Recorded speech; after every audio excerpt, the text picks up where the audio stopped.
மத நல்லிணக்கத்திற்கு எடுத்துக்காட்டாக மொஹரம் பண்டிகையை பல ஆண்டுகளாக கொண்டாடி வரும் தஞ்சை மாவட்ட கிராமம் குறித்து இப்பொழுது பார்க்கலாம். தஞ்சாவூர் மாவட்டம் காசவள்ளநாடு கிராமத்தில் பிள்ளையார் கோயில் அருகில் இஸ்லாமியர்களின் மசூதி அமைந்துள்ளது. 3000த்திற்கும் மேற்பட்டவர்கள் வசிக்கும் இப்பகுதியில் 4 குடும்பத்தினர் மட்டுமே இஸ்லாமியர்கள். ஆனால் ஆண்டுதோறும் மொஹரம் பண்டிகையின் போது ஊரே விழாக்காலம் காண்கிறது. இந்த ஆண்டு விழா நேற்று இரவு தொடங்கியது. இந்தியா பூராவுமே 19 கொண்டாடுறது, அது இந்தியா கொண்டாடுறவங்க மக்கள் எல்லாருமே சேர்ந்து உண்மையா நின்று செய்யறாங்க. வருஷம் அவங்களுக்கு நல்லது நடக்குது, அவங்களுக்கு நடத்துறாங்க.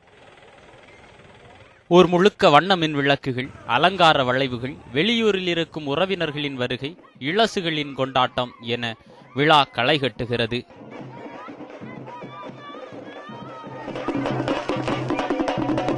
மேள தாளங்கள் முழங்க வான வேடிக்கைகளுடன் ஒவ்வொரு தெருவிலும் இருந்து வழிபாட்டு பொருட்களுடன் மசூதிக்கு வருகிறார்கள்.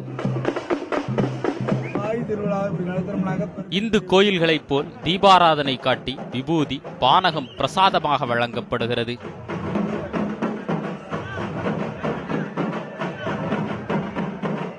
அதிகாலையில் தீமிதி விழாவும் நடைபெறுகிறது. எப்போது தொடங்கியது என்று தெரியாமல் தங்கள் முன்னோர் காலத்திலிருந்தே இந்த நிகழ்வு நடைபெறுகிறது என்கின்றார்கள் கிராமத்தினர். பிறந்த பெண்கள்லாம் அவங்க வேண்டுதலை வேண்டிக்கிட்டு இந்த கோயிலுக்கு பானக்கம் எடுத்துக்கிட்டு தோண்டி எடுத்துட்டு இங்க வருவாங்க. அது ஒரு பெரிய விமர்சையா இருக்கும். நாங்கள் இந்துக்கள் முஸ்லீம்ங்கிற வேற்றுமையே கிடையாது. வேற்றுமையில் ஒற்றுமை காண்போங்கிறது எங்க ஒரு கிராமம் ஒரு உதாரணம். யாரு முஸ்லீம்களுக்கு திருவிழா கொண்டாடுறது வேற்றுமையில ஒற்றுமை காண்போம்.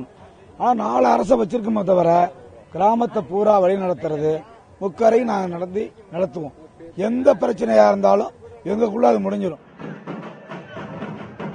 ஆண்டுக்கு ஒரு முறை நடக்கும் இந்த விழாவில் பங்கேற்று வழிபட்டால் திருமணம், குழந்தை பாக்கியம், தடைபட்ட காரியங்கள் கைகூடுவது உள்ளிட்ட பலன்கள் கிடைக்கும் என்பது இப்பகுதி மக்களின் நம்பிக்கையாக உள்ளது.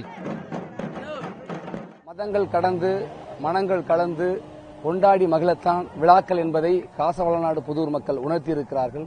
இதுபோன்ற நிகழ்வுகள் அனைத்து கிராமங்களிலும் நடக்க வேண்டும் என்கிறார்கள் ஆன்மீக பெரியோர்கள். ஒளிப்பதிவாளர் கார்த்திக் குமாருடன் ஜோ மகேஸ்வரன், நியூஸ் 7 தமிழ், தஞ்சாவூர் மாவட்டம், காசவள்ளநாடு புதூர்.